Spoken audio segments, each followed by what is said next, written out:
military forces to countries like Mexico to crack down on drug cartels there. But Speaking of using drug cartels as a sort of stand-in for people that America does not like, the other day, this regime murdered 11 Venezuelan civilians in a skiff in international waters off the coast of Venezuela. So, yeah, that's what's going on.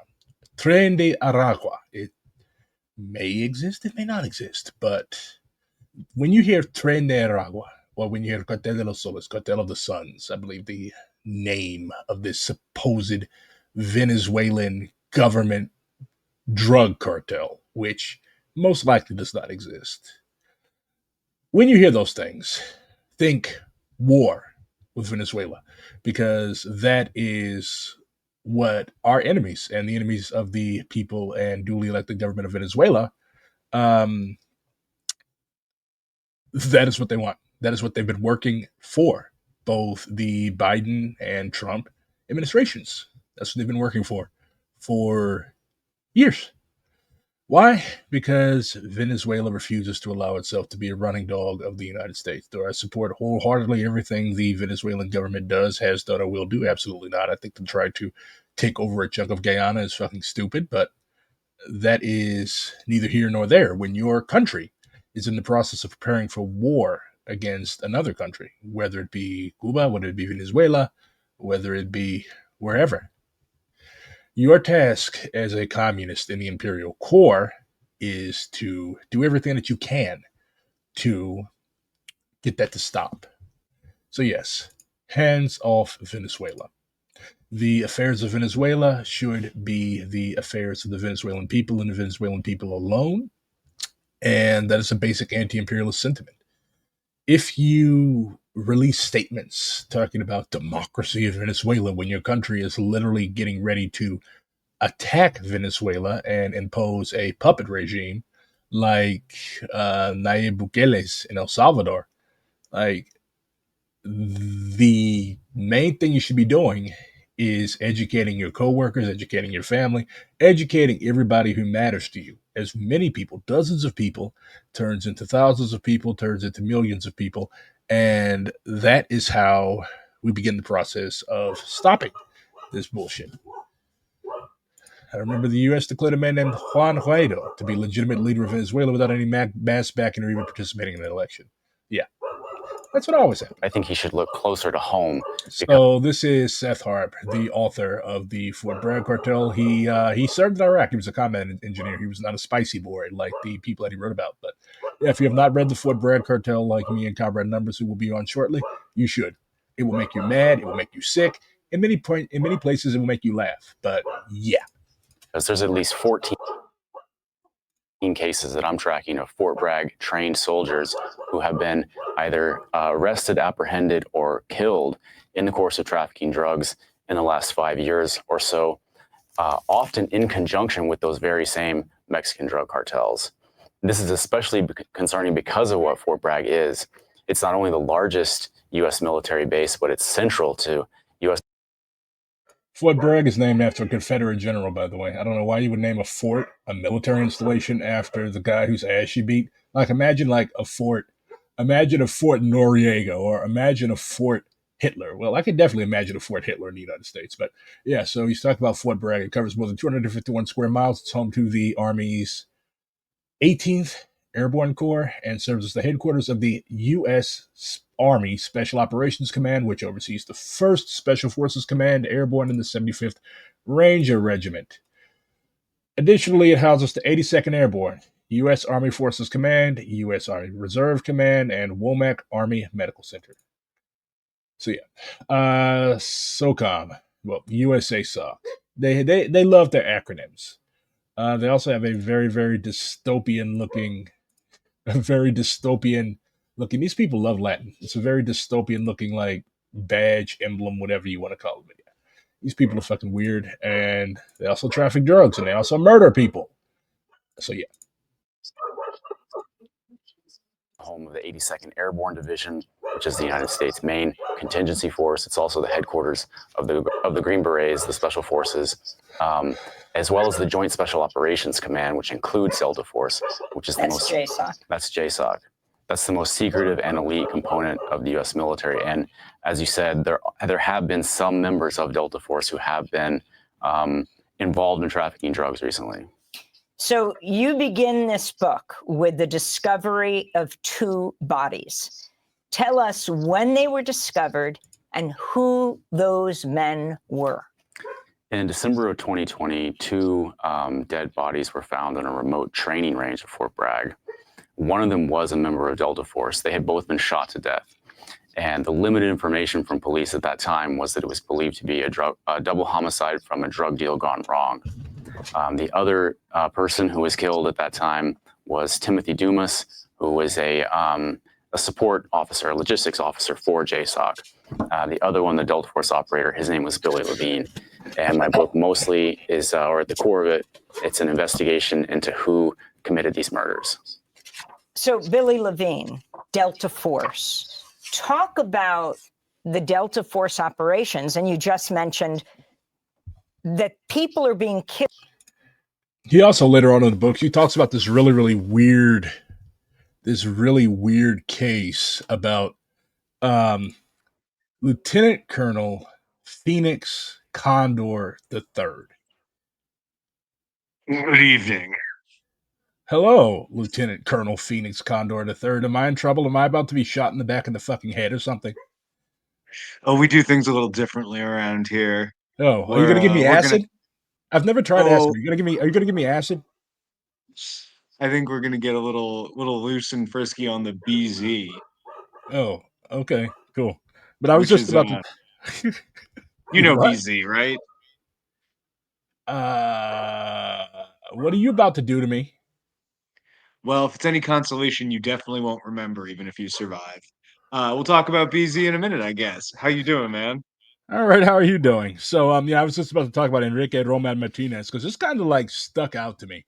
So he was a working class Chicano kid from California, and he joined the military. He was a paratrooper, but this kid was like skinny. Like in another life, this guy would be a DSA member, but but like, and he was into acid. Like he was selling acid on the base. He was like the acid. He was like the acid plug in Fort Bragg.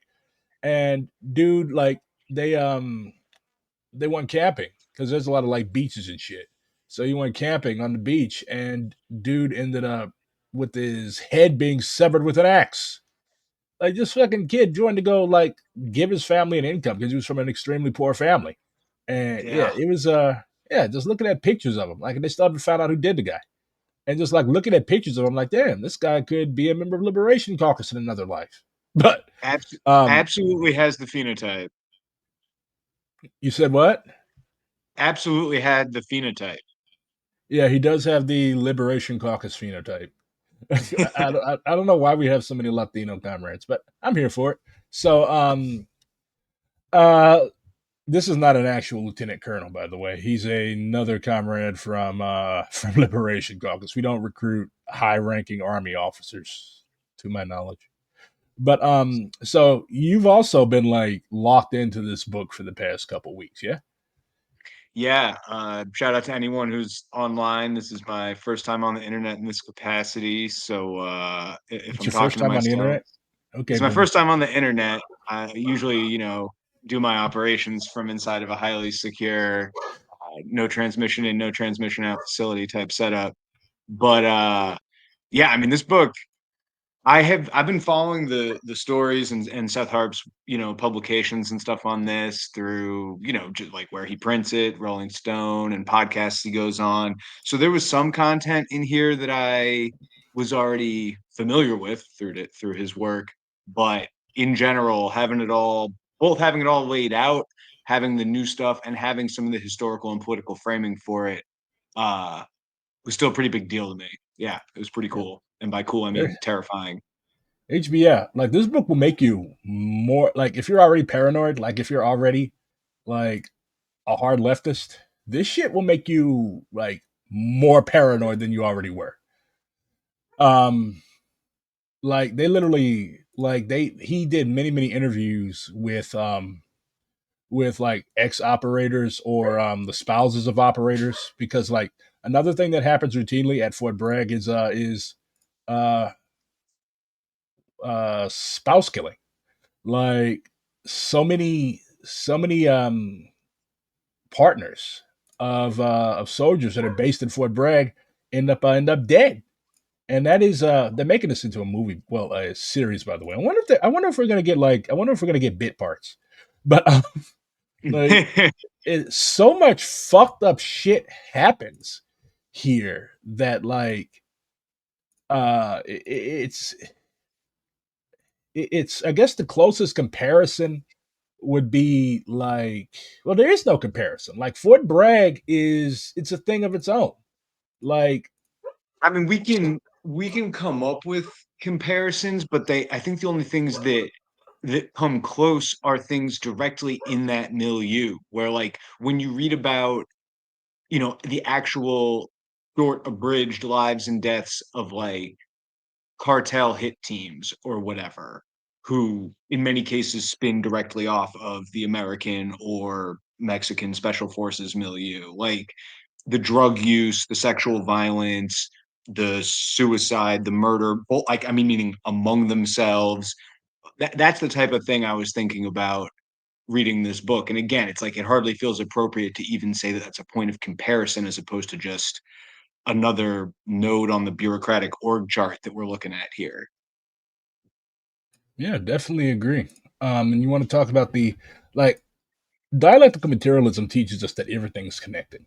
Like a kid in North St. Louis conking out because he had a fentanyl overdose. It's directly tied back to the shit that this country was doing in Afghanistan. Like there's literally pictures of, like, you go back to 2012, 2013, you've got soldiers that are standing in fields of opium poppy. And the Taliban, uh the first time that they took over the country after the collapse of the Soviet backed government, they first one of the first things they did was ban the growing of opium poppies. Like, look, we understand y'all do this for a living, but this is haram. You cannot do this anymore. You got to grow wheat, grow wheat, grow shit for people to eat.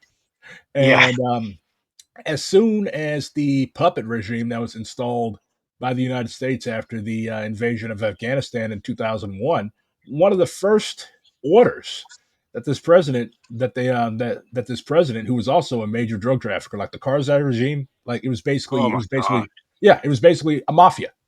So, It's, I mean, people talk about the term narco state, and it's like that yeah, that actually applies here. it was literally like everybody from Hamid Karzai to his brother on down to the guy working the border patrol with Tajikistan was Yeah, like the motor pool, like guy yeah, pumping gas into a 2-ton truck kind of thing. yeah, everybody was wrapped up in drugs. Everybody, like everybody. There were no clean people in Afghanistan. And one of the first orders that Hamid Karzai passed um shut up was for the legalization of the growing of opium again. And he got a bag. Like when he fled the country, like he Oh, was very. He already had his mansion prepared. He was like, "Hey, I'm coming." Yeah, and like that's how all these narco dictators are. Like they drain so much from the country. Like you look at all these famines, you see TV, and you see all these kids laying around in the streets, living outside, not having a place to stay. You see elders in the streets missing legs, eyes, not having shit to eat, because all of these countries have huge amounts of natural resources. In a just world, there is no reason why Afghanistan should be poor. There's no reason why Myanmar should be poor. There's no reason why Mexico or Colombia should be poor. But the United States government, the government under which we are forced to live, they do not want a rich Mexico. They do not want a rich Myanmar. They do not want a rich Afghanistan. What they want is people who will adhere to the diktats of capital, who will yield to the IMF, and who will let their countries be enslaved. That's why Nayib Bukele, that's why all of these various dictators in these third world countries are propped up by the United States. Like, why hasn't Saudi gone socialist? If Saudi goes socialist, if Saudi goes communist, ain't gonna be no more, cheap gas. Well, gas ain't cheap anyways, but like all that shit, like you're gonna pay what you weigh. And Yeah. one of the diktats of imperialism is that America or any other imperialist country, you've got the EU imperialist bloc, they're never going to pay what they weigh. They don't want to, because if they did that, then there would be blood in the streets, and then you'd have That's literally revolution. the And opposite of profit. yeah, you'd have blood in the streets, and then you'd have revolution sweeping these countries. So all of this shit that Seth Harper's talking about, that Mexican journalists have been talking about bravely for years, that Yeah. comrades in the Congo talk about, that comrades in the Middle East are talking about. Like all of this shit ties back to the need of American imperialism to keep the money flowing, to keep these markets open, and people talking about like drugs. Like I read a book, I can't remember the name of it, but like it was an interview with a DEA agent who literally said, "Look, this is big business. Like, if they wanted to stop this shit, they could. But the CIA and all these other people that basically use drugs as weapons to continue to control and dominate these countries, they won't allow it. They will not allow it. You literally had CIA agents and Air Force officers flying black helicopters full of coke in the '80s to fund the Contras. Yeah. And a lot of X ones too, with the X and the X hyphen in like enormous scare quotes. You know what I mean? Yeah, and then you go like a lot of these kids that join the military, like they grew up on Call of Duty. They grew up thinking that, oh, they're gonna do something good. Like especially like if you watch shit like Zero Dark 30, Man. Black Hawk Down, where the Americans got their ass whooped in Mogadishu, rightfully so, leave other people's countries alone. In Somalia, they still call that day Malenti Rangers, the day of the Rangers. Like you literally had motherfuckers being drugged through the streets because you were somewhere that you should never have been in the first place, meddling in business that you did not understand. So a lot of these kids, they join the military and they get disillusioned. They're like, Jesus Christ, what the fuck are we doing? What are Yeah. we doing here? Like, what this is fucked up. So a lot of them they take the drugs, either trafficking them or using them. Like you literally had 109 soldiers died that were stationed at Fort Bragg in 2020 and 21, and now their families are pissed because like my kid, he joined the service to serve this country. I mean, he didn't know any better, so they say. And then they go there, and now next thing you know, mom in Dubuque, Iowa, is getting a call saying that little Jimmy's dropped dead, been found dead of a heroin overdose. Like a lot of these people don't even know that there's drugs. Like, what do you mean there's drugs on a U.S. military post? And Yeah. this stuff, I'm really really glad that Seth wrote this book, because like a lot of people are going to read this. Like for one, it has an attention getting title. What, a cartel at Fort Bragg? Oh my god! And then people are going to Yeah. read this stuff and they're going to be questioning, like, what the fuck? You've got veterans, people who were down there saying, man, this is just the tip of the iceberg. And another thing that stood out to me was the treatment of women soldiers at the base. Like it was basically, especially in like the special ops units.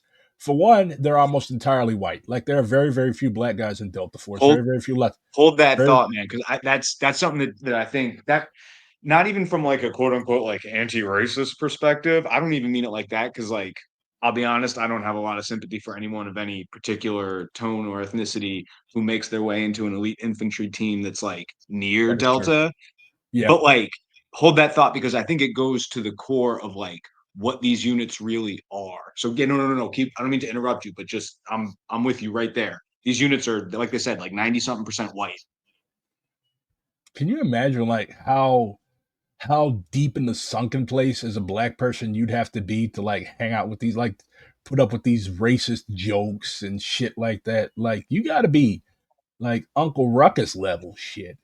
Like It's anyway, yeah. I mean, it's like I'm just gonna go off on it because like it really stood out to me, sort of the absurdity and like, as a lieutenant colonel, I had to pass my fair share of physical tests and things. I'm a pretty big, strong guy.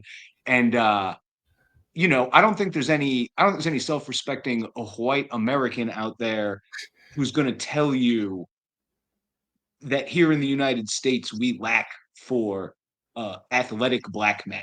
You know what I mean?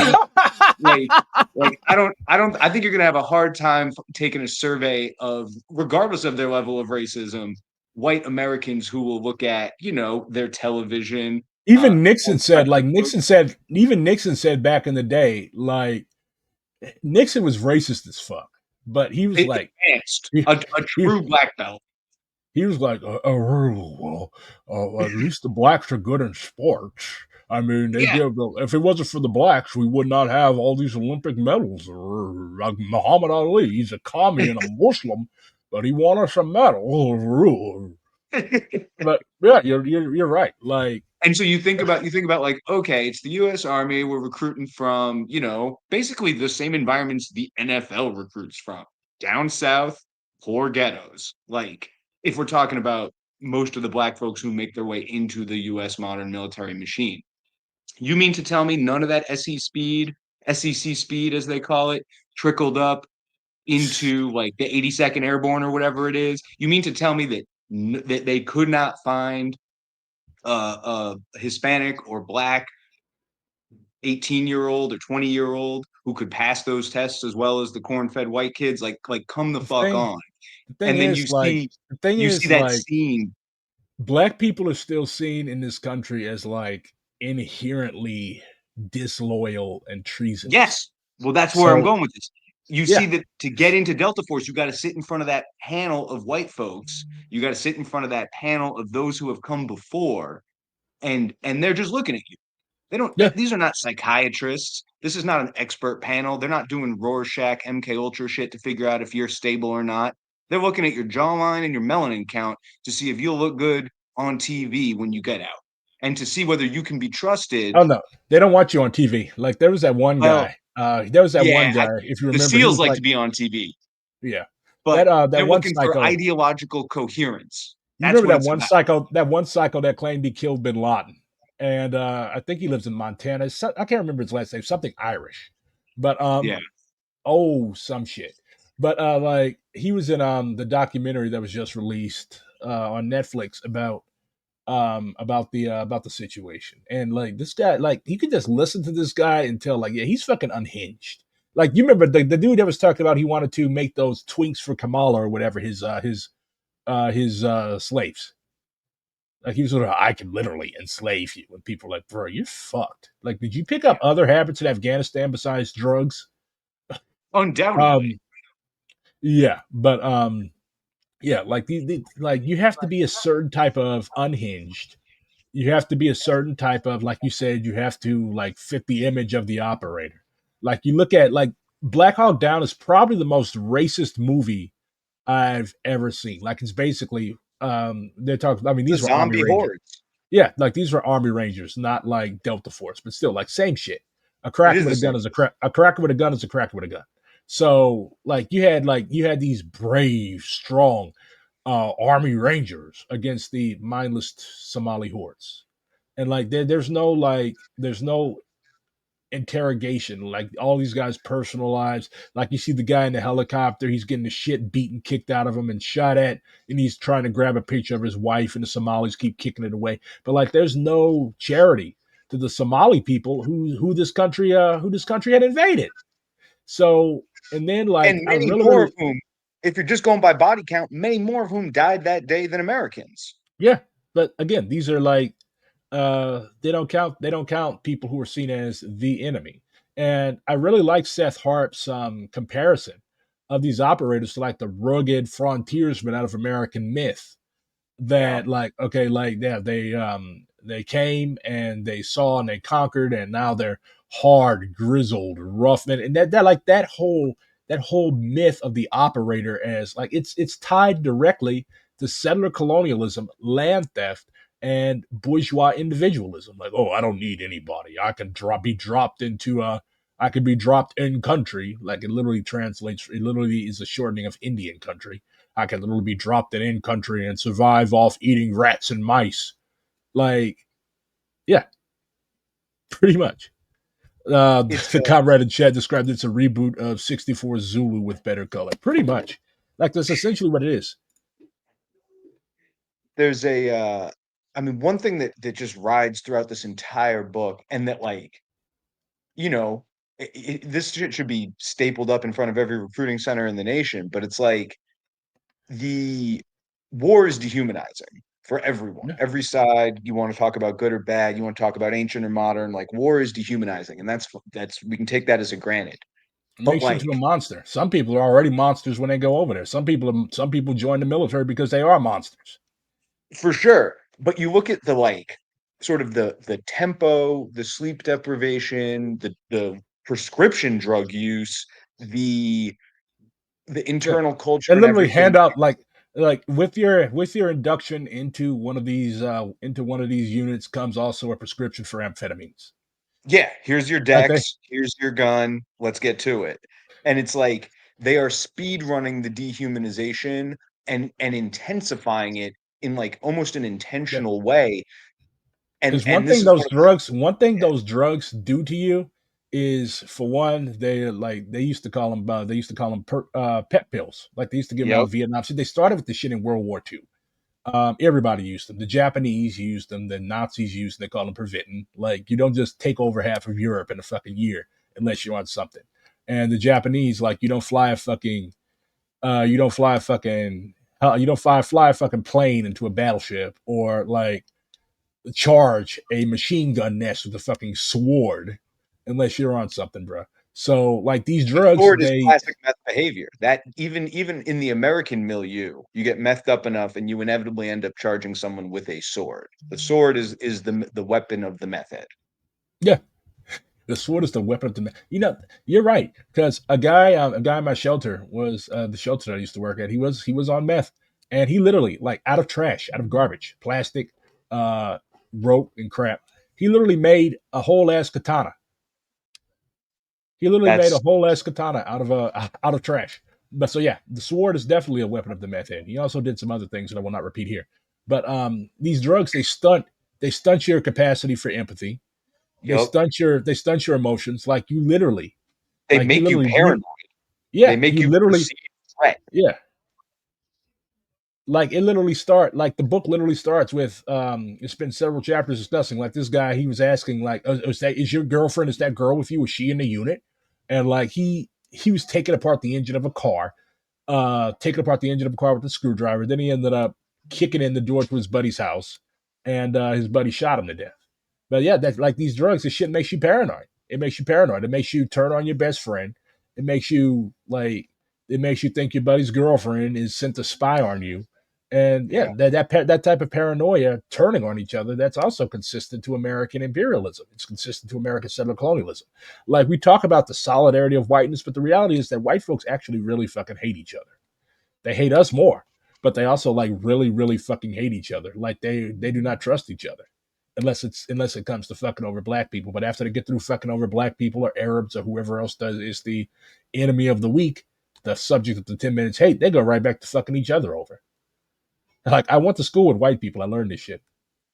Well, yeah, I mean, the fancier the school you go to, the crazier it gets. And like you read any accounts or memoirs or even the dramatizations that you see sometimes here and there in pop culture of like the environment that the ruling elite in this country has been forged in, whatever you want to call modern times, 1850s through now, and that the CIA emerges out of all these real, muckety muck, waspy types making up skull and bones and Harvard bullshit. Like they are some of the most internally and mutually abusive people you can hope to encounter towards their own kids, towards their own Oh yeah. friends, towards the Like people they're in people sports people teams and ask like people ask like why do all of these white kids end up gravitating towards black culture, and it's because like we're fucking open.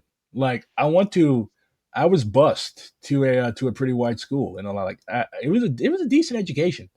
Like it helped me go to college, but like at the same time, like I would not have liked to have grown up in that type of environment.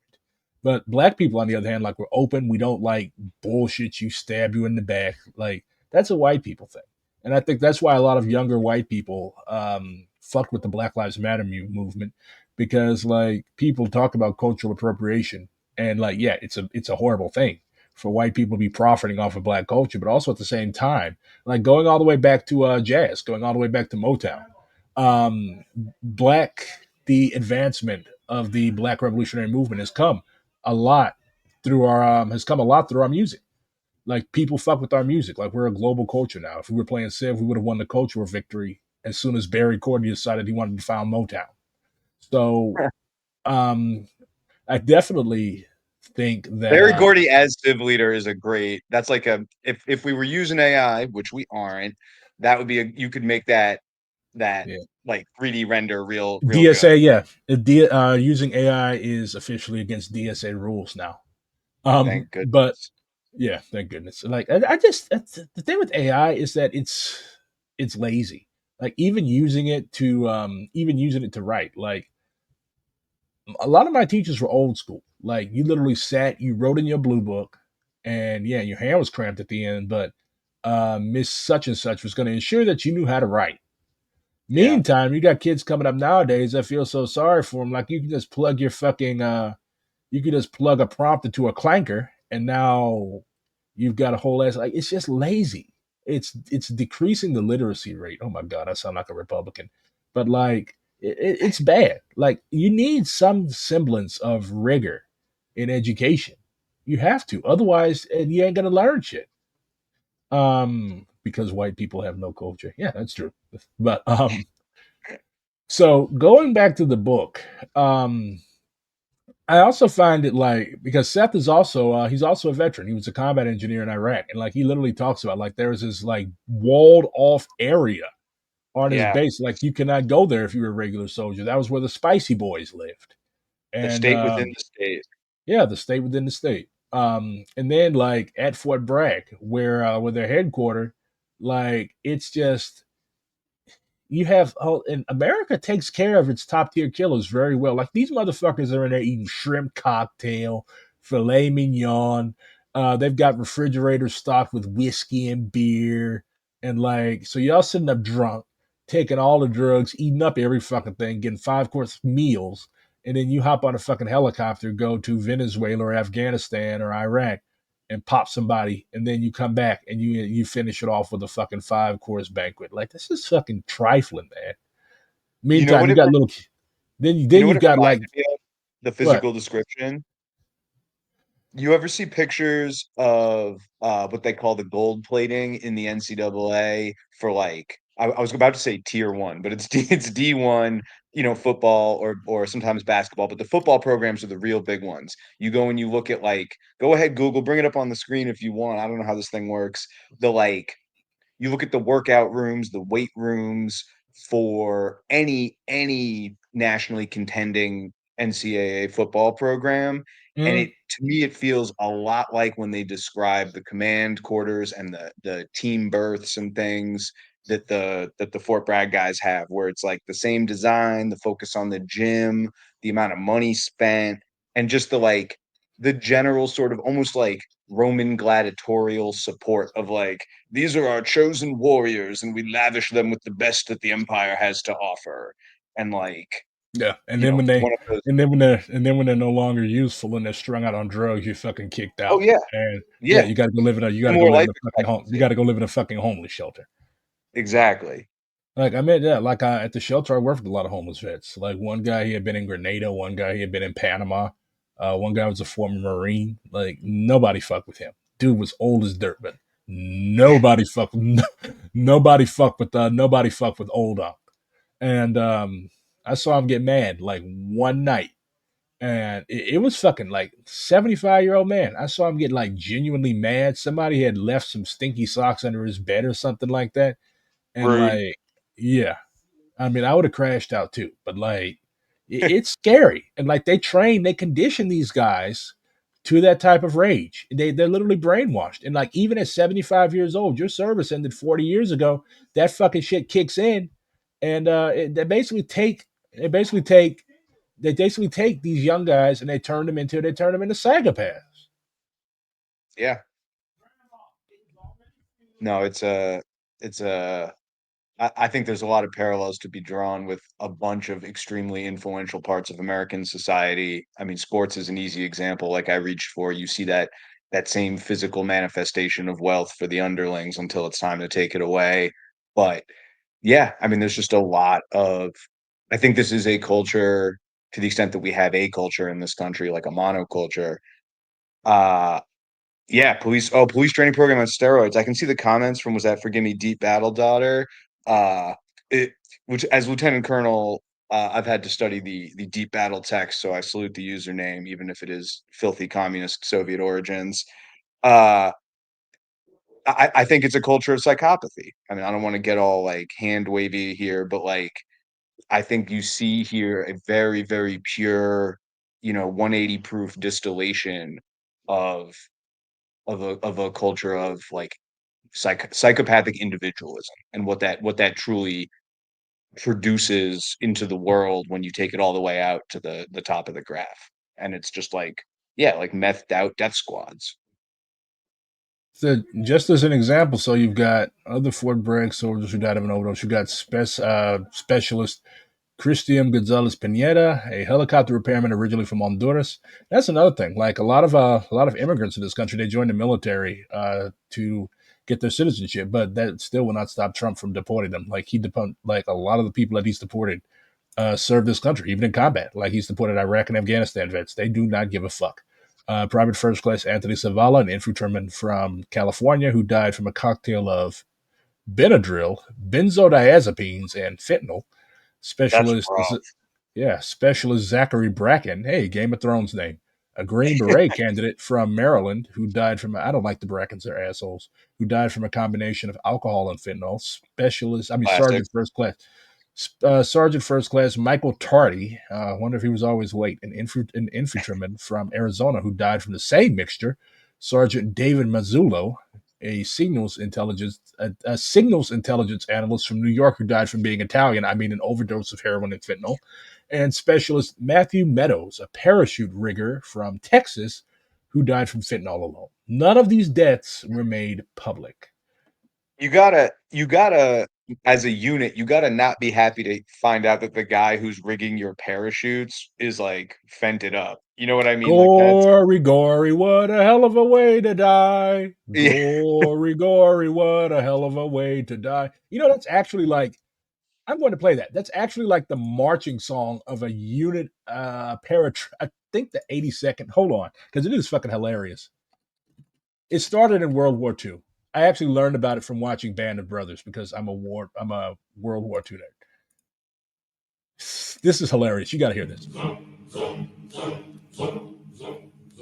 He was just a rookie trooper, and he surely shook with pride. He checked on his equipment and made sure his pack was tight. He had to sit and listen to those awful engines roar. You ain't gonna jump no more. Glory, glory, what a hell of a way to die. Glory, glory, what a hell of a way to die. Glory, glory, what a hell of a way to die. He ain't gonna jump no more. Zoom, zoom, zoom, zoom, zoom, zoom, zoom. Is everybody happy? Cried the sergeant looking up. Our hero feebly answered yes, and then they stood him up. He jumped into the icy blast, his static line and hook, and he ain't gonna jump no more. Glory, glory, what a hell of a way to die. Glory, glory, what a hell of a way to die. Boys would sing this in the mess hall when I was merely a regular colonel. We should sing. This is the official anthem of Liberation Caucus. He ain't gonna jump no more. Zoom, zoom, zoom, zoom, zoom, zoom. He counted long, he counted loud, he waited for the shock. He felt the wind, he felt the cold, he felt the awful drop. The silk from his reserves spilled out and wrapped around his legs, and he ain't gonna Doesn't even rhyme. more. Glory, glory, what a hell of a way to die. Glory, glory, what a hell of a way to die. Glory, glory, what a hell of a way to die. He ain't gonna jump no more. Zoom, zoom, zoom, zoom, zoom, zoom, zoom. The riser swung around his neck, connectors cracked his dome. Suspension lines were tied in knots around his skinny bones. The canopy became his shroud, he hurtled to the ground. And he ain't gonna jump no more. Wait, can you pause it? Gory, gory, what a hell of a way. Does this mark the first time in American culture that someone refers to the head as the dome? And is it in fact coming from white people? Yeah, because during World War II, these units were segregated. So basically, I mean, there were black combat units in Europe. Yeah. Patton actually was really, really fond of us. And like one thing that he did, this is hilarious during the Battle of the Bulge, because the Germans kept they had like this thing, the SS. They would steal American uniforms from dead bodies, and they would like wear our uniforms to sneak behind our lines and like raise hell, burn up shit, assassinate officers. So they literally he he literally put black troops on the checkpoints and instructed them to shoot anybody white that does not speak good English. Like imagine a German dude rolling up to your checkpoint. You ask him a pop culture question. Like, do you know who Mickey Mantle is? Mickey Mantle, he is baseball, yeah? Very Lamb. good. Very good. Like that guy from Band of Brothers, like they captured the German, and he's like, "Oh, Betty Boop, what a dish!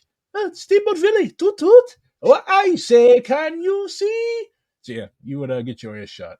It was hilarious. Anyways, I don't think we want to. I don't think our. Do we want to finish the song? Do you want to hear like how you die in a parachute?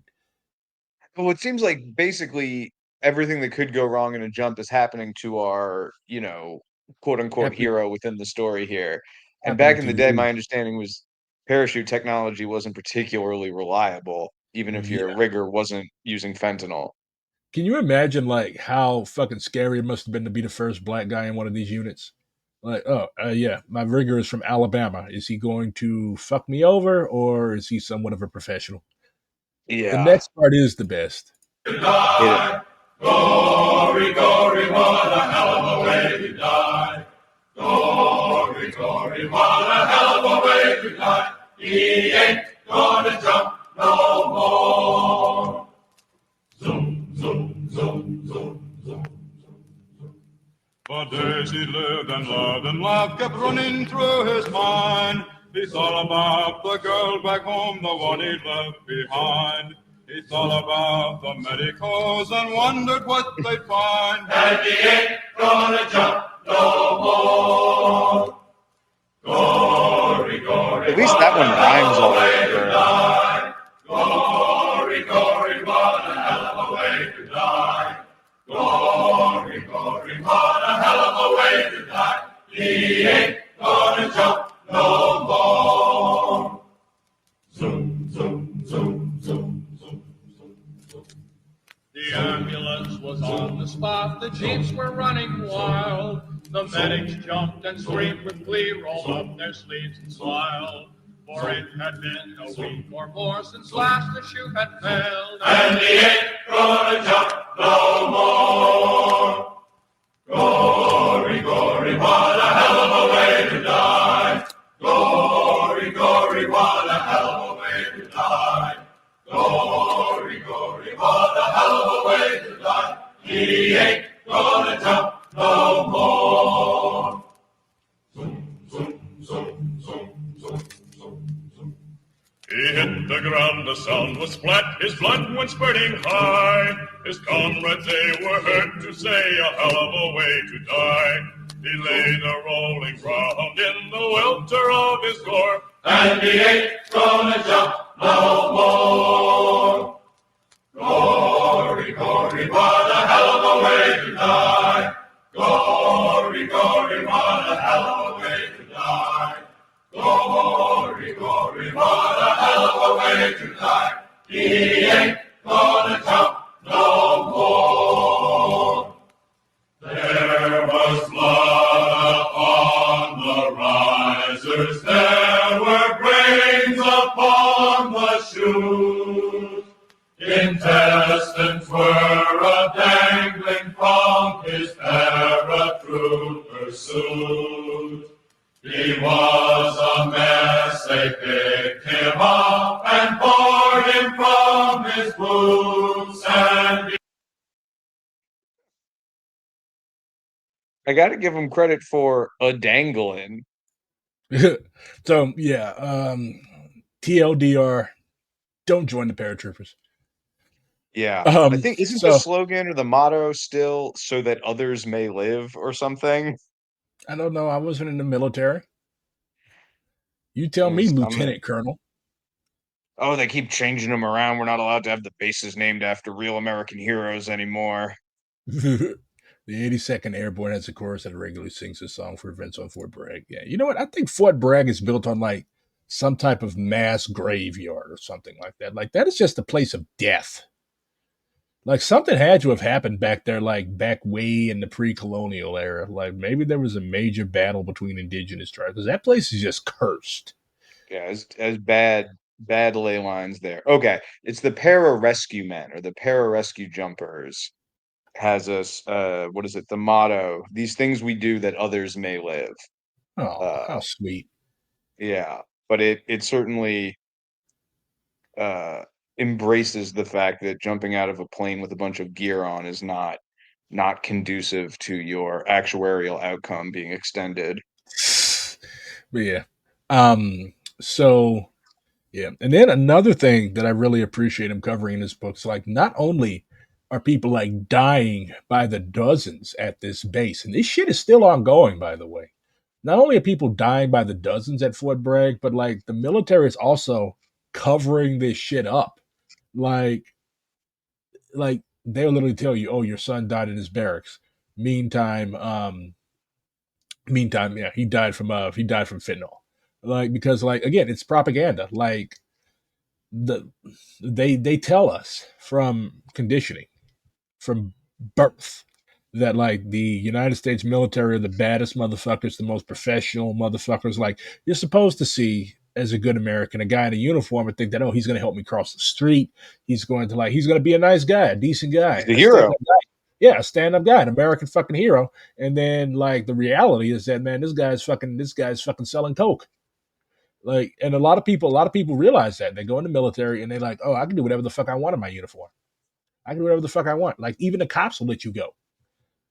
Even the cops will let you go. Like at Fort Bragg, the in Fayetteville, and all these other neighboring areas.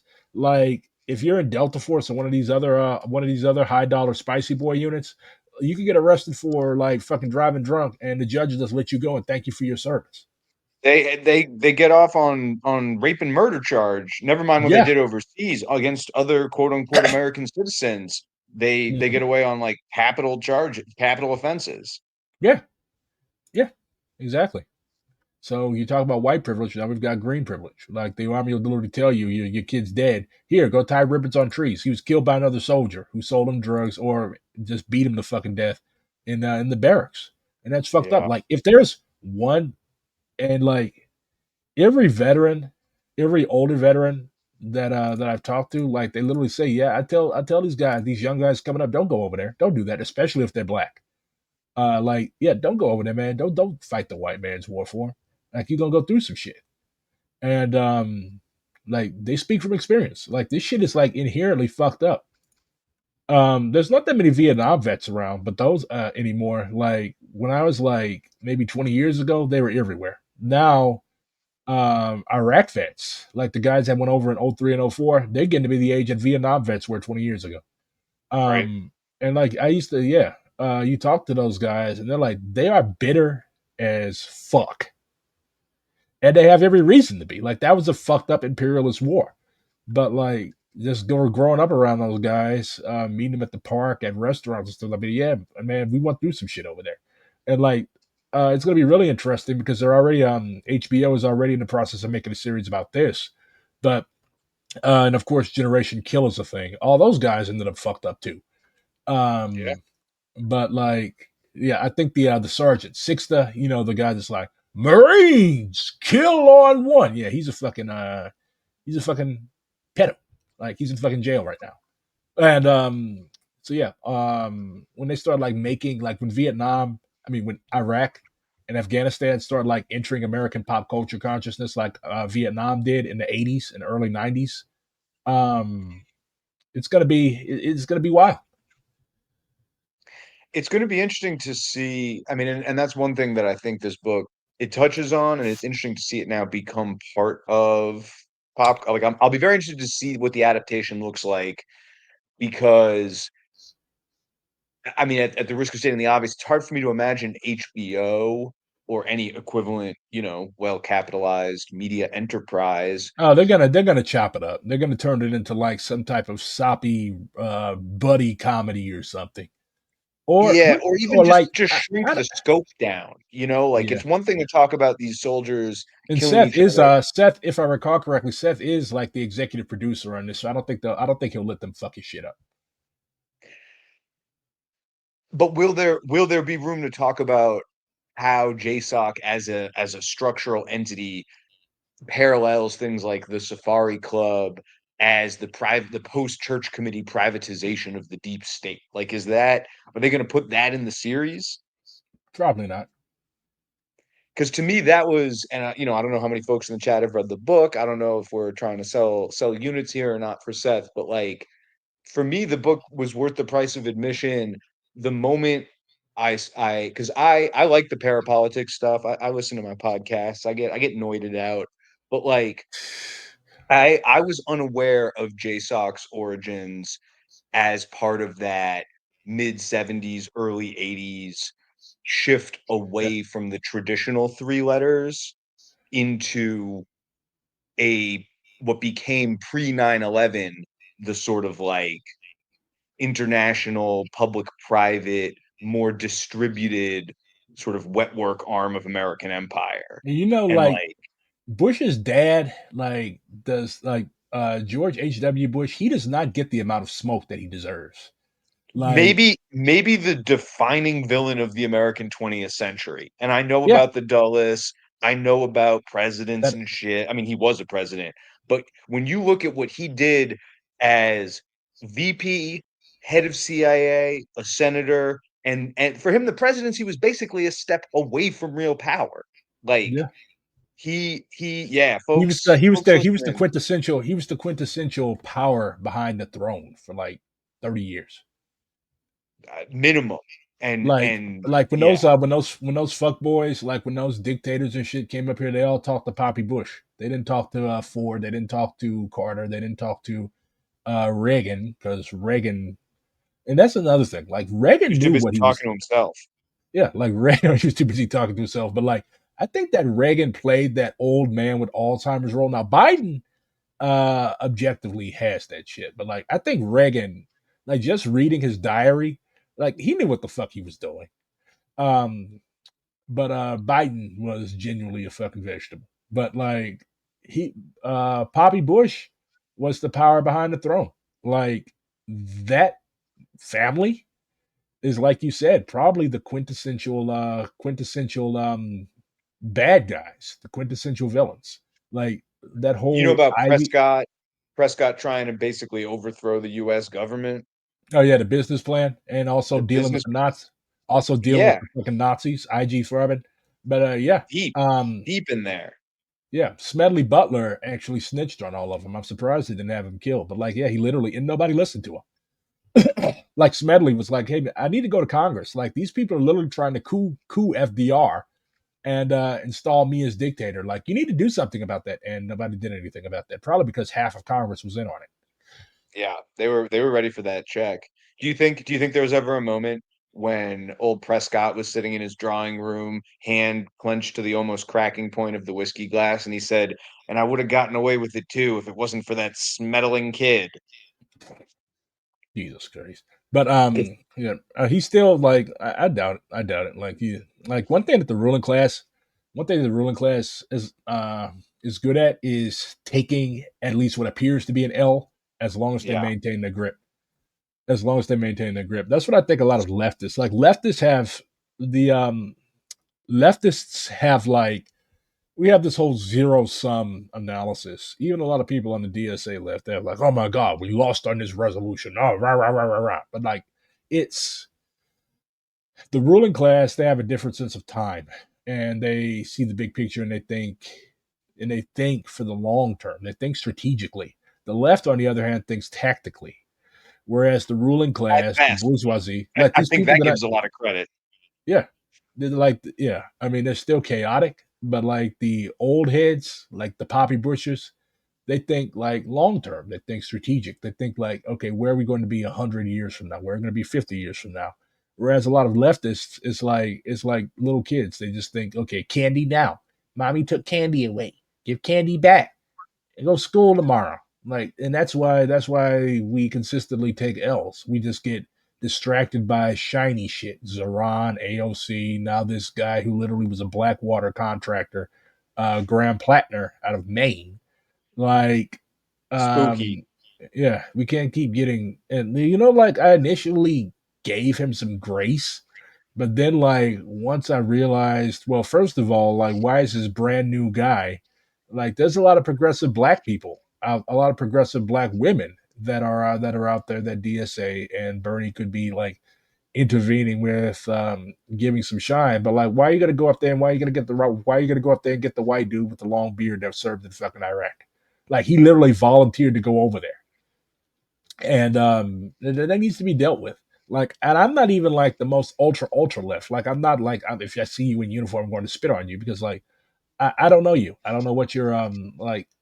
I'm not like fucking that Australian who shall not be named. Um, like, I have some semblance. I think about organizing. He just thinks about fucking spite. But like, yeah, like, bro, you literally signed up to take your ass back over there after you've already been over there as a military contractor, probably the most evil Money. profession. Literally just the check. Yeah, for money. Like, you went over there, you were a hired fucking killer, bro.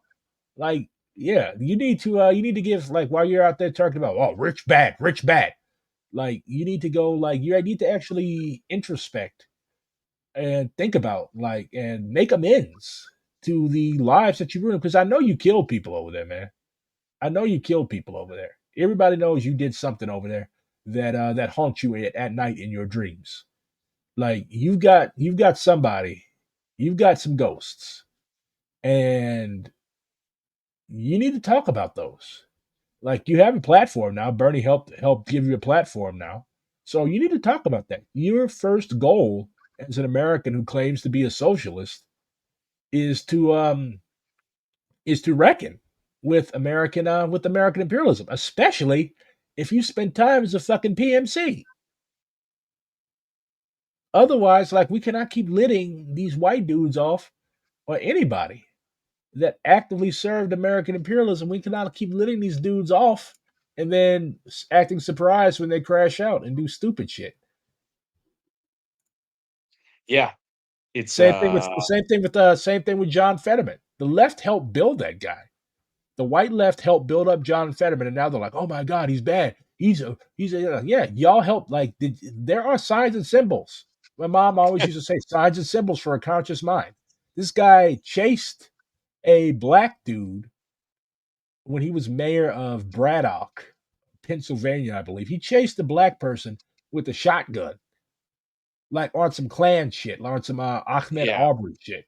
He chased a black That's person a like, pretty tough image to move away from. yeah, and y'all didn't, like, I don't know, these people just don't believe black people. Y'all keep platforming and supporting these fucking white folks. And then when they fuck you over, when they fuck white people over, then y'all act, oh my God, like, bro. Where were you? Why aren't you listen? Why didn't you listen to us? That's why I don't have a lot of sympathy for these types of people. Y'all keep doing this shit over and over and over and over again, and it never produces any different results than Bernie or Fetterman and now Plattner. Yeah. I mean, So I don't want to act like there's no such thing as a class traitor in the world, because we know full well the world is full of people doing good work against whatever their you're parents you're taught them. only you're only a traitor though if you like. You're only a traitor if you are seen by the enemy as such. Right. Like, Well, if you're but that's where still, I'm going is like That's Yeah. a bar you have to hit. That's something you have to actually work You, at and you have have to a actually real track record on. you have to actually do some type of work and make some type of amends for the harm that the class or the people that you're defecting from. Like you have to actually hurt the enemy. You cannot just get up on a stage and say nice, funny words or nice, sappy words. Like no, it's too late for that. Genocide is going on. You have people literally being snatched off the street.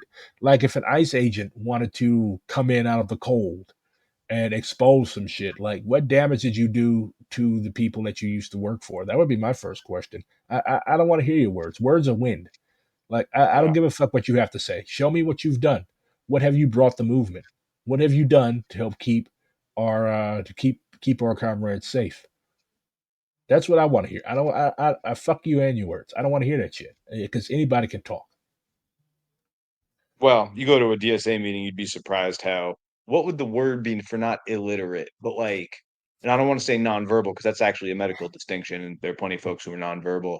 But like, what do you call it when someone just does not know how to speak in a way that conveys ideas clearly to their ostensible friends and comrades? Mealy mouthed. Okay. Yeah, I'm like a walking thesaurus, aren't I? that's pretty So good. so But yeah, yeah, not everybody can talk, but even if you can, that doesn't mean anything. it's all right. You and I talk enough for everybody. We got it held down. Can we talk about speaking of talk? And there was a comment before, and you mentioned it earlier. Can we talk about the cops for a minute? Can I expound on uh the intersection, spoken and unspoken, of the police with the book that we're online about here? Go wild. All right. So I was doing some thinking as I am wont to do, and I was thinking about the term that you see usually thrown around in bad faith by imperial media. People talk about police actions. Oh, it was a police action in Korea, it was a police action in this or that country that Congress never officially declared war on. And like, I think there's a certain sort of first level reaction that we as communists have to that, where it's like, no, like you sent the military in, like this was a war, this was an attack. You're being not merely mealy mouth but euphemistic and obfuscatory here. You're obfuscating. But something that this book had me thinking about is the fact that like what what Delta Force was doing in West Asia and what they do around the world, what they were doing in, big picture Iraq and Afghanistan and other areas. It's hard looking at, just to pick the most current example, the like Ukraine Russia war. It's hard for me to call what Delta Force was up to war fighting, or like in any real sense. It was more like policing, and it was more like a certain vision of and a certain representation of policing that you see in special forces modeled police units here in America, where it's like, people talk about the jump out boys or the riders, the plainclothes, the DTs, whatever you want to call them. But it's like three, four guys with beards and tattoos in a car at night, rolling up on some variation of either random people, and we know what demographics they're going after, but like random residents within the given target neighborhood, or identified quote unquote medium to high value targets, people they believe to be in a gang, people who maybe are in a gang, people who for whatever reason have run afoul of bourgeois law, and they jump out on it. And it's like, yes, I recognize that this is not Duterte's Philippines. The police do not currently, as a matter of routine, just commit group murder in the streets of New York, Baltimore, LA. Not saying it won't ever happen, not saying it hasn't happened here and there. I recognize that the rules of engagement are different, but I think there's a lot more overlap with the like intelligence gathering, the relative distribution of power, the tactics, the mindset of the perpetrators involved with policing than there is with like what you would call a real war. Like the reason these guys are putting up such huge body counts and why the fatality numbers, not counting here at Fort Bragg due to, intra-unit violence and drugs, but the actual battlefield, I hate to use the video game term, but the Delta Force KD ratio is crazy. it doesn't look like anything you would see in a real quote unquote war. You look because at, they're going because the people that they're killing are not armed. in many They're literally, cases, or if they're they, literally they're literally showing up. Like their memo is literally to just like hop in a fucking black helicopter, rappel down, go into a house, kill every male over the age of 14, and then leave. yes. And even in the situations where they're going after folks who, in one way or another, are armed, they go in with such a disproportionate stacking of the deck in terms of, like some low to mid level Taliban cell doesn't have air support, doesn't have artillery, doesn't have ISAR, doesn't have drones of any size or scale, Well, they isn't do now rocking because they do now because they took all the shit the Americans left. that. Yeah, well, to the victor goes the spoils. But like, you get what I'm saying, that like the even in situations where you could make some vague argument that this is some type of soldier, or as they call combatant, who they're going after, it's not any kind of parallel quote unquote fair fight. It's not tanks on tanks, it's not trench on trench, it's not unit on unit. It's completely disproportionate. They're outnumbered, outgunned, etc. And so, you put up these crazy KD numbers. And it's the same way. The cops hop out on people here in the US who sometimes have guns, who sometimes have done crimes. That does happen. But like, if and when the cops hop out on those people, they do so with planning, advance notice, way more cops than so-called perpetrators, SWAT team tactics, etc., It's like modeled a on. reactionary. It's like a reactionary application of Maoist military tactics. Yeah, Like yeah. yeah, like It's 10 on yeah, it's like Mao taught us. Like Mao taught us. hit them where they're weak. We yeah, we win by stacking up 5-on-1. Like Yeah. if there's 20 cops that were if there's 20 cops or 20 ops, we're rolling up with 200. That's how you do it. Yeah, and that mentality and the ability to do so as a matter of like structure and routine, like there's a good page in the book where Hart basically is like, he just straight up says the purpose of these units and of this approach is to liquidate the fighting age male population of a demographic or ethnic group that opposes or is perceived to oppose US empire. You That know, this is a that's liquidation. the only way that you could really defeat a protracted people's war is to drain the sea. Like Mao said that the gorilla swims in the sea of the Is the masses. fish. So by draining the sea, like the Peruvians, they were taught by their counterinsurgency experts from the United States, they were taught that look, the you're fighting Maoists. When you fight Maoists, what they do is they cling really, really, really close to the people. So you can do a few things. You can do counterinsurgency, like soft counterinsurgency, like if there's legitimate grievances, which there always are. Um, say land reform. Okay, you know what? Give them land reform. Do you want Maoist guerrillas storming into your capital and massacring everybody? Or do you want like happy peasants? Make the peasants happy and you drain the grievances which make the Maoists successful. Or they also do this type of soft counterinsurgency in the United States. Have you noticed, for example, whenever there's a riot, here comes Urban League, Salvation Army, Goodwill, Ford Foundation, Rockefeller Foundation, the and next thing you know, oh look, here's a shiny new community center. Here's The Job Corps. NGO option. Yeah, the NGO option. And that is, to a lot of people, that's a lot more minimal than the old school route of just going in and shooting every fucking body. Because what that does is feed the guerrillas. But Right. so the other option is to drain the sea. This is what they did in Peru. Like a lot of people, they ended up in shanty towns outside of Lima, like Raucana, which the Shining Path also organized. Well, El Partido Comunista del Pueblo. Lo siento, amigos gonzaloistas. Pero, um, anyways, yeah, I just randomly start speaking Spanish. Anyways, so what the Fujimori government did was like, you know what, we're going to go in, we're going to drive these people out of these villages, out of these highlands, and make them go live in the shanty towns, make them live by us. And they tried that. And they also would engage in massacres. Now, look at Marca, that was all PCP. But like the government would literally dress up like guerrillas and would go in and just massacre, like kill 50 people, and then Yeah. like leave a shining path flag or leave some propaganda or something like that.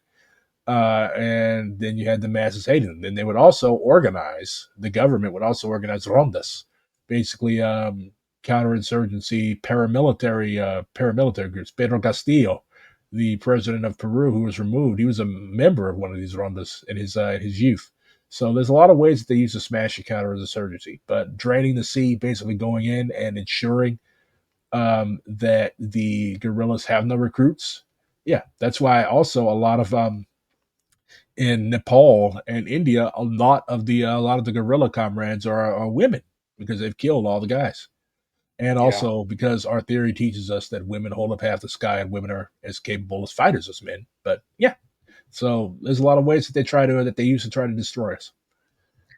It's so, I don't want to say funny. It's a coincidence that you mentioned the phrase "drain the sea" because over the course of the past 3 days, I did my second pass, kind of binge read, um, my brain, the Jakarta Method. Oh yeah, And I read it a while back, some years back, when I was myself a little less steeped in some of the theory and crap that I am now. And so reading it a second time, there were some things I took issue with, but there literally is a section where, in quotes, he says, drain the sea. And then he goes on to describe, and in this particular case, he's talking about Guatemala. I won't repeat literally everything you just said, but it's basically word for word. And they're like, on paper memos and quotes from the sort of high and mid-tier counterinsurgent experts working off the same American and or Brazilian led playbook as in Peru. And yeah, they're basically like, you have to be willing to basically kill 1 in 5 as even just to start if you're going to deny the guerrilla sort of freedom of operation. And and that's exactly what they did. And it's gross when you start going far enough back, because it's like we blame all this on America, and in the post World War II world, it's usually safe to do so. But yeah, you look at like the real early, in the modern era, counter guerrilla insurgency stuff, and it's all the British. It's in Kenya, and the Malay emergency, quote unquote, where they literally are just like, fuck it, we'll do forced population transfer and concentration camp, yeah. and just basically Vietnam. They did the same thing in Vietnam. they They were did called strategic hamlets. it. Yes, yes, but we got that from the Brits, and it's Yep. like, just like so much of the rest of our quote unquote imperial technology in the like Yeah. big academic use of that technology word. It's even like, even here, like you get shot with a rubber bullet in the United States, you have the Brits to thank for that. They developed them for use against the term is not the technical term is baton round, but they literally yeah. developed those to use against the Irish. Yeah, there's a song about it. There's a song about everything. But yeah, I there's literally a song that was there's literally an Irish folk song about rubber bullets. That, you should drop for us, because that one I did not know, and I try to keep up on the history of policing side of this, but yeah, sooner or later they had to One test second. it out on the Irish. Yeah, it was basically like Ireland was basically like their tutorial. Yeah. Yeah, it was their starting level, where it's like the narrator is like, "Here you are at the beginning, press A to jump." That was them figuring it all out.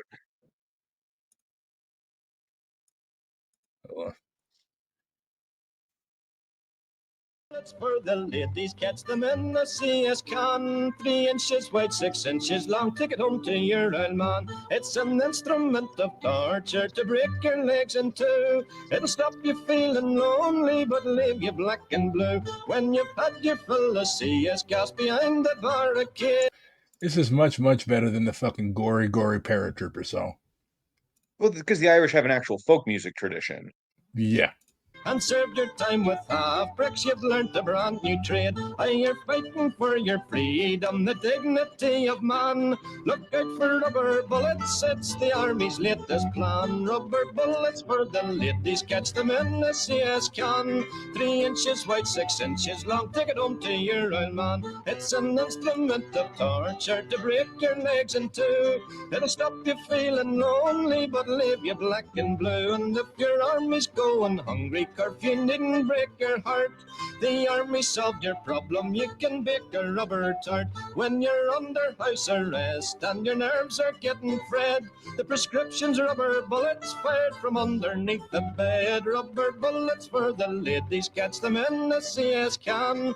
3 inches wide, 6 inches long, take it home to your old man. It's an instrument of torture to break your legs in two. It'll stop you feeling lonely, but leave you black and blue. Aye, and don't forget Is the way Can you code. pause it? Is the chorus repeatedly making a dildo joke? Yes. Okay. I Yeah. don't. I You wasn't gotta love expecting that. You gotta love the Irish. A bullet From- to a 90 could leave you obsolete. I and watchmen stepping off the curb and being quite sincere. A bullet in the proper place could leave you feeling queer. Rubber bullets for the ladies, catch them in the CS can. 3 inches wide, 6 inches long, take it home to your old man. It's an instrument of torture to break your legs in two. It'll stop you feeling lonely, but leave you black and blue. And when the soldier says he loves you behind the barricade, look out for rubber bullets, and grab his red cockade. Cause the bullet's meant to stun you, but be careful how you bend. If it breaks a leg or two, the army's sure to comprehend. Rubber bullets for the ladies, catch them in the CS can. 3 inches wide, 6 inches long, take it home to your old man. It's an instrument of torture to break your legs in two. It'll stop you feeling lonely, but leave you black and blue. Yes, an anti-imperialist song that is also repeated allusions to self-stimulation. Yeah. You gotta love But- the but- Irish, man. Yeah. Receptive self-stimulation, not to flog one's hog, but to yeah. All I right, just didn't let's see that not- coming from such a Catholic influenced environment, but I suppose that's a shallow Everybody world. likes sex. Yeah. Anyways, self-sex and other sex. Anyways, so have you seen this? Our trans comrades will not be able to own guns if Trump has his way. They're using the horrible shooting in Minneapolis as by this, like, and this is another thing, like the ONA, like, people need to, like, that is some weird, fucked up, whacked out shit. The Order of the Nine Angles. You Internet. ever heard of? Say that again. Yeah, I Yeah, am they were not. one of these people. I was never a big like Satanist guy, either in terms of my own interest or just like even looking into how it is It's used white and edgelord misused for shit. power. It's But white it's edgelord shit.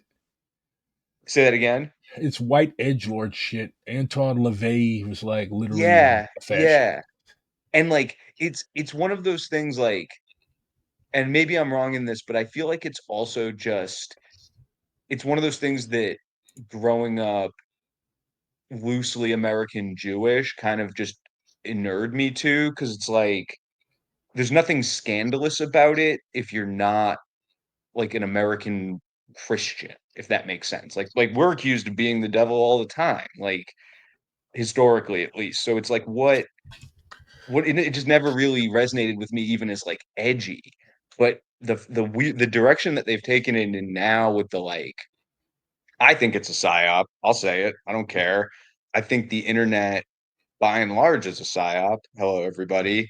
And like this to me feels like a, refined stochastic terror psyop.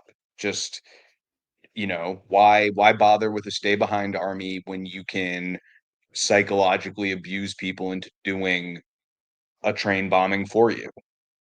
Yeah, it's true. Like that's why, like these things, like you remember at the beginning of this year, there was There were two. You had a vehicle ramming attack in New Orleans, and then there was a guy blew up a Cybertruck outside of a Trump Trump hotel Hotel or Trump in building. Vegas. And I'm like, yeah, Yeah, it people was were both talking about like on New Year's. and both of these guys had been at Fort Bragg, Yes. and yeah, they're definitely doing some. I mean, Did you see the the United quote?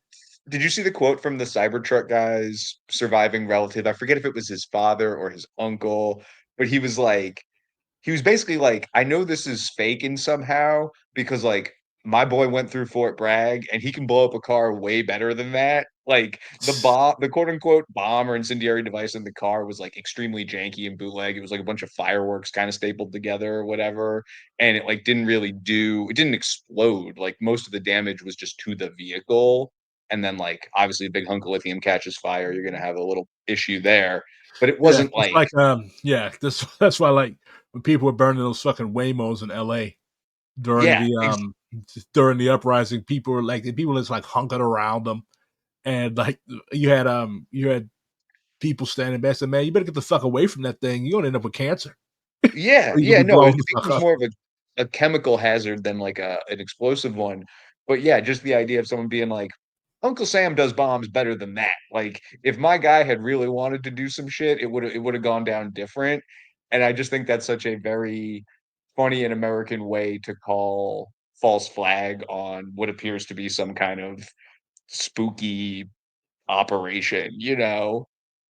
Yeah, and I definitely think that like these guys that Seth wrote about, um, like in the coming 2 or 3 or 4 decades, like these people are going to be the enemy. Like these are the people that we're going to have to be out fighting. These are the people that we're going to have to deal with. Because a lot of these guys they end up in shit like the peanut butter boys, the black and yellow squad. God knows how many of them joined that whole January 6th debacle. Um, You I mean, I don't know how much YouTube you hang out on anymore, but there is a robust and frightening uh like and I'll use the term relatively loosely here because I'm not up on all my org charts, but like special forces and or fairly elite infantry turned like kind of Turner Diaries influencer YouTube milieu. That is like a thing I have seen and like you can end up there like basically anytime you are looking at anything on YouTube about firearms, just like if you want to learn how a pistol works or you want to learn like where's a gun range near you, any of that stuff, the algorithm will give you to one or more of these guys who talk openly about being like, I was 82nd this, I was JSOC that, I did these tours, that, this, and the other thing. And here's why you got to be ready to wage guerrilla warfare against insert racial slur here. And like yeah. the comment sections are full of people talking about the Austrian painter and How many the of those guys? How many of those guys are actually like legit though? the ones I have seen are legit enough that as someone who was not in the military myself, despite my the title is honorary, I received it for various services rendered to the forces and everything. It's all off the books. But like as someone who's not in the military, I don't want to tell you I'm the arbiter of like who is or isn't fake. But like the stuff that these guys talk about in in the cases I have seen, it's good enough that it's doing what it needs to do. Like these are people talking about the history of counterinsurgency and how to become an insurgent, referencing the same titles I've read, and like in many cases drawing on like Mao and Che and other completely ideologically opposed experiences to tell you how to go live in the woods of Tennessee or Alaska or whatever and like prepare for when the US government can't protect the white man anymore. And they I don't know, they don't feel fake to me for whatever that's worth.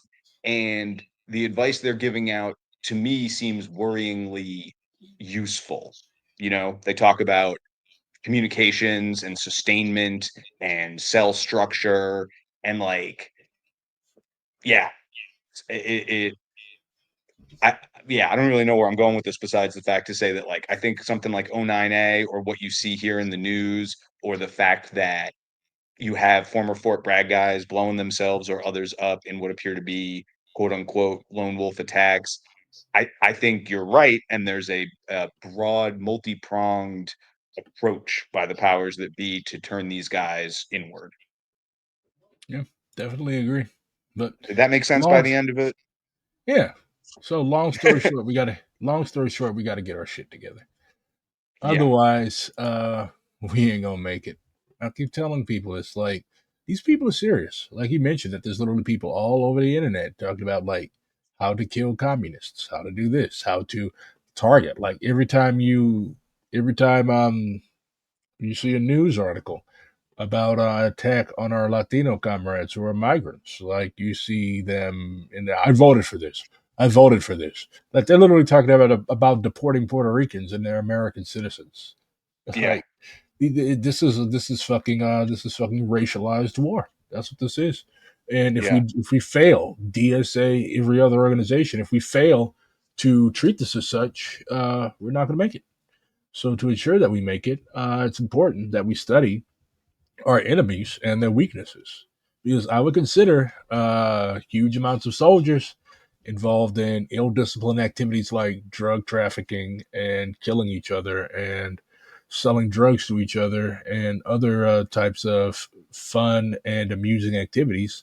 Like I would definitely consider that a weakness on that part. So our job as revolutionaries is to figure out like how can we exploit this either for propaganda purposes or like these people are not fucking heroes or like yeah.